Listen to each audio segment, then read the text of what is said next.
জানো তো, পয়সা দিয়ে যখন জিনিস কিনে নিয়ে আসে ফেলতে কিন্তু খুব মায়া লাগে। দেখো, আমার বর কালকে নিয়ে এসেছিল মোচা। মোচাটা বুঝতে পারেনি তেতো মোচা দোকানদার দিয়ে দিয়েছে। তো কালকে আমি ভালো করে দেখিনি, আমি ভাবলাম হয়তো মিষ্টি মোচা। আজকে যখন রান্না করব বলে বের করে দেখি, একটু মুখে দিলাম, কিন্তু তেতো, এতটাই তেতো তো রান্না করলে কেউ খেতে পারবে না। তাই জন্য ভাবলাম যে ফেলে দেবো। তারপর বসে বসে ভাবলাম যে না, পয়সা দেওয়া জিনিস খুব মায়া লাগে। তাই জন্য ওকে কুচি কুচি করে কেটে একটু চুন আর একটু পাকা তেঁতুল দিয়ে মাখিয়ে চুবিয়ে রেখেছিলাম। তারপর প্রেসার কুকারে দুটো সিটি দিয়ে নিয়েছি, দিয়ে জলটা বের করে দিয়েছি।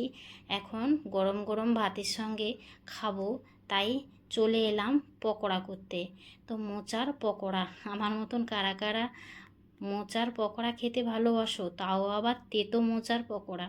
কিন্তু পরে ভয়েসটা দিচ্ছি, ভীষণই ভালো হয়েছিল। ছেলে বলছে, মা এটা কি, খুব মিষ্টি মিষ্টি লাগছে, ভালোই লাগছে খেতে।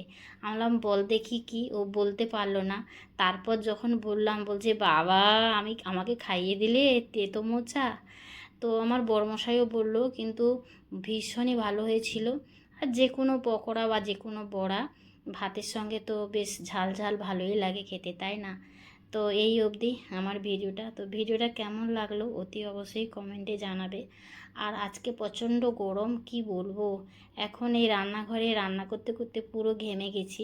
রান্নার পরে শেষে আমি এই পকোড়াটা ভেজে নিচ্ছি।